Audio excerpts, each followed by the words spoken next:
Voltamos a apresentar o programa Mais Cidadão. Hoje em dia, praticamente todo mundo vem tentando fazer dieta, ao seu modo, praticando esporte, reduzindo a alimentação. Mas e você aí? Sabe quais são os alimentos que podem te auxiliar no combate àquelas gordurinhas indesejadas? Sabe como manter uma alimentação balanceada? Acompanhe agora um bate-papo muito legal da Silvia Coelho com a nutricionista Alessandra Micil. Ela vai dar dicas importantes para você que quer ficar em dia com a balança. Confira! Hoje nosso programa é voltado para você que quer emagrecer. Nada mais justo que falarmos com uma nutricionista. Ela vai dar dicas sobre o que devemos e não devemos consumir nas nossas refeições diárias. É isso, doutora? É isso mesmo. Doutora, muito obrigada pela sua participação. E eu gostaria de perguntar, fazer controle na alimentação faz perder peso? Com certeza. O controle alimentar, ele é o mais importante e um dos fatores que fazem nós perdermos o peso. Na verdade, a importância da nutrição é a mesma da atividade física quando nós queremos perder peso. Por que tem pessoas que têm mais facilidades para perder peso? Por exemplo, tem uma diferença entre o homem e a mulher? Existe sim, até existe um lema que nós falamos na nutrição que diz: diferentes na vida, os homens e as mulheres, e diferentes no prato. Por quê? Porque os nutrientes que as mulheres precisam em determinadas fases da vida são diferentes com relação aos homens. Os homens, um exemplo, por exemplo, os homens precisam muito de vegetais vermelhos e amarelos, que são vegetais ricos em vitamina A, que tem o licopeno, que é um preventivo de câncer de próstata. Já a mulher, ela tem uma deficiência muito grande do cálcio, que é um nutriente importantíssimo para os ossos, que evita lá na frente, na terceira idade, a osteoporose. A mulher também, em período menstrual, ela é carente de um mineral chamado ferro. Então aí você tem o cálcio, a maioria deles no leite derivado, e o ferro, a maioria deles nos produtos de origem animal, a carne vermelha principalmente. Então essa diferença o nutricionista tem que saber na hora dele estar fazendo um programa alimentar para esse paciente. E isso também interfere o grau de estresse que esse paciente tem. Porque, segundo a Organização Mundial da Saúde, o estresse também atua no ganho ou na perda de peso. Doutora, mas tem um segredinho para a gente resistir? Por exemplo, um prato de batata frita, vamos falar um pedaço de pizza, né? Um bife empanado, tem? Pois é, quando a gente fala em educação nutricional, a gente cai também naquelas tentações, naqueles alimentos maravilhosos. E a gente trabalha na alimentação equilibrada com 4 pilares. O primeiro seria a quantidade, na verdade. Então, você tem uma quantidade específica de um alimento. O segundo seria a qualidade. O terceiro seria individualidade. Cada alimento foi criado e você tem uma individualidade de vitaminas e minerais específica para você. E por último é a mais importante, que é a moderação. Então, quando a gente fala em educação nutricional, a gente diz assim: eu posso comer de tudo? Pode, mas você não pode comer muito de tudo. Então, quando o alimento, dentro desses 4 pilares, ele não tem qualidade, eu trabalho na moderação. Então, eu posso sim comer o bife empanado, mas uma diferença básica do bife. Um bife grelhado, ele tem 200 calorias. Um bife frito, ele tem 400.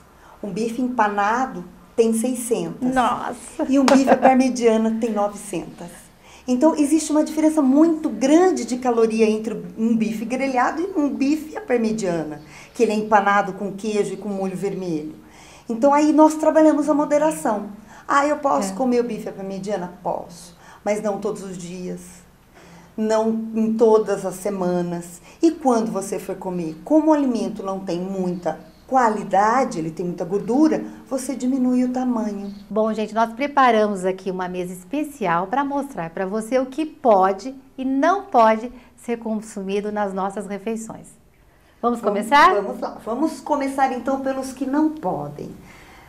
Ou podem numa quantidade menor. Vamos lá. Vamos começar com as frituras, batata frita, dentro dessas frituras a gente inclui os salgados fritos, aqueles salgados também que são assados, que contêm uma grande quantidade de gordura, uma grande quantidade como que eu posso dizer, condimentos, o sódio, o glutamato monossódico, que são aqueles alimentos que dão mais sabor, por isso mesmo a gente acaba comendo mais. Outros alimentos que nós devemos evitar são os doces ou os cereais adocicados, aqueles que contêm muito açúcar. Nós temos 2 tipos de cereais. Aqueles cereais que não contêm açúcar e são excelentes porque contêm uma fibra excelente para o nosso trato gastrointestinal. E aqueles que são ditos cereais, mas contêm uma quantidade mínima do cereal integral e muita quantidade de açúcar.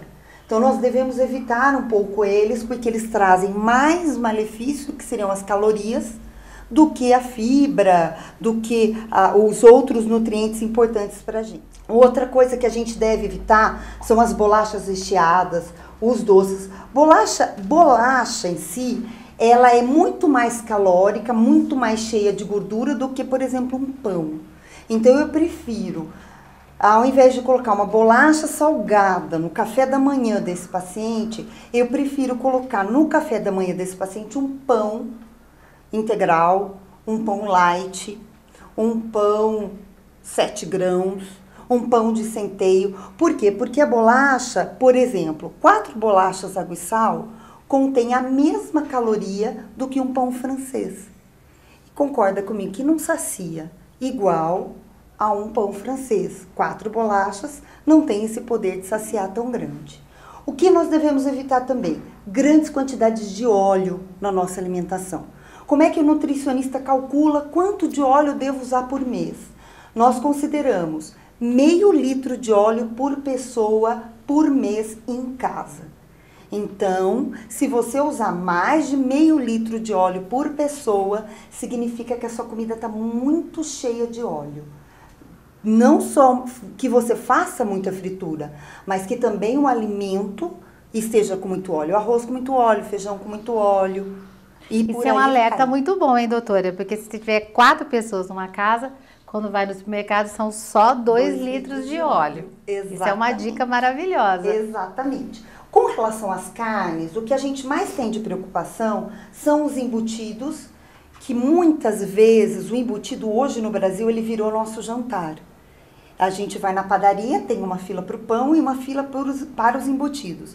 A mulher saiu para o mercado de trabalho, não tem mais tempo de ficar no lar e a gente acaba fazendo uma praticidade no dia a dia, que é o pão, presunto e queijo acabando sendo o nosso jantar. É um lanchinho no jantar, né? Exatamente. Os embutidos, alguns deles não são considerados carnes no grupos alimentares, eles entram como gorduras. Então, eu não posso dizer que o pão, presunto e queijo você esteja comendo uma porção de carne ali dentro. O queijo, eu até acredito que sim, mas o presunto talvez não, dependendo da quantidade de gordura que eu tenho dentro daquele alimento. Dentro desses embutidos, a gente vem com todas as carnes gordurosas, que seriam aquelas carnes onde eu consigo enxergar a gordura, que é aquele que tem aquela capa branca, ou aquela carne que dentro dela tem uma série de filamentos brancos, que a gente fala que é a gordura ruim, aquela que sobe, aumenta o nosso colesterol. E as carnes fritas, empanadas, que a gente acabou falando também do bife à parmegiana, da importância do valor calórico e de deixar ele muito gorduroso. Mesmo o café da manhã, hoje as pessoas comem, né, um salgadinho, né, frito. Com um copo de refrigerante. E aí a gente entra no refrigerante, que a gente pede para você evitar ao máximo. Refrigerante para o nutricionista chamado de caloria vazia, significa que ele só tem açúcar e corante, acidulante, sódio, e ele não tem nenhuma vitamina e nenhum mineral. Então ele é extremamente dispensável na nossa dieta. Ele não existe para nada, a não ser para dar a chamada celulite na mulher. Então aí a gente já avisa, olha, quer diminuir o seu grau de celulite? Diminua a quantidade de refrigerantes do seu dia a dia. Doutora, e a gente mora num país tropical, né? Maravilhoso, que a gente tem abacaxi, tem laranja, tem maracujá, tem caju, tem limão, né? tantas frutas Pois espetacular, né? Um e muito suco. simples de você fazer um suco. E as frutas no Brasil, elas são baratas. Então, você vai fazer, não precisa fazer um suco de laranja 100% natural. Você pode fazer uma laranjada, onde você coloca uma parte de água, outra parte de laranja, e você tem muito mais saúde do que um copo de refrigerante. E o chocolate, doutora? Pois é, o chocolate, né? Ele é um alimento chamado como... Ele entra dentro dos alimentos viciantes, que nós chamamos até de chocolatra. Porque ele tem uma dependência neurológica. Quando você come chocolate, ele acalma um pouquinho. O importante de você evitar o chocolate é você ingerir ele todos os dias e em grande quantidade. Então, se é um pouquinho, uma vez, 2 vezes por semana, tudo bem, não tem problema, você pode ingerir o chocolate. O problema é você colocar muitas vezes na sua dieta durante o dia, e aí quando você soma, fica aquela imensidão de chocolate, muita coisa de chocolate. Dentro disso, nós temos os achocolatados. Muito importante dizer que a maioria deles tem uma quantidade muito pequena de cacau. Então, nós não chamamos ele de achocolatado, nós chamamos ele de açúcar colorido. Que ele tem uma quantidade excessiva de açúcar e uma quantidade mínima de cacau. Então, às vezes, nós achamos que nós estamos tendo dentro do achocolatado o benefício do chocolate. E não é bem isso, a quantidade de açúcar é muito grande. Bom, gente, agora a gente vai falar dos que podem, né? É, dos melhores, né? Nós temos aqui as frutas, as verduras e os legumes, que são os alimentos onde a gente pode ingerir em grande quantidade. Dentro deles, nós também temos os sucos naturais de fruta, nós temos o leite e os derivados, importantíssimo para a nossa dieta, querida. Leite e derivado é o que tem faltado na nossa dieta no dia a dia. Olha, posso dizer que 96% dos brasileiros estão com carência de cálcio, que é a falta do leite e o derivado. Principalmente o leite desnatado e o iogurte desnatado ou light e os queijos brancos, ou queijos lights também, que nós podemos falar. Dentro dessa categoria, nós dizemos as carnes magras, de carnes magras, aquelas que nós não conseguimos ver a gordura, e normalmente são as carnes que nós chamamos carnes de segunda, que são as mais baratas. As mais baratas e as mais magras, as mais confiáveis. E nós temos os ovos também. Os ovos, eles são excelentes alimentos, desde que não fritos e desde que não todos os dias. Você pode estar incluindo os ovos 1 ou 2 vezes por semana na sua alimentação, porque na nutrição ele é dito como o melhor alimento. A melhor proteína da natureza que nós temos são os ovos. É importante eu falar dos alimentos toda vez? Mas quando eu estou falando de nutrição, eu estou pensando em você, na sua qualidade de vida, no seu viver, no seu dia a dia, como a nutrição pode ajudar você a viver melhor. Tem até aquela frase, né, que você é o que você come. Com certeza. Doutora, eu quero agradecer muito a sua participação, que foi importante para mim, espero que seja para você também. Nosso muito obrigada. Imagina, estou sempre às ordens.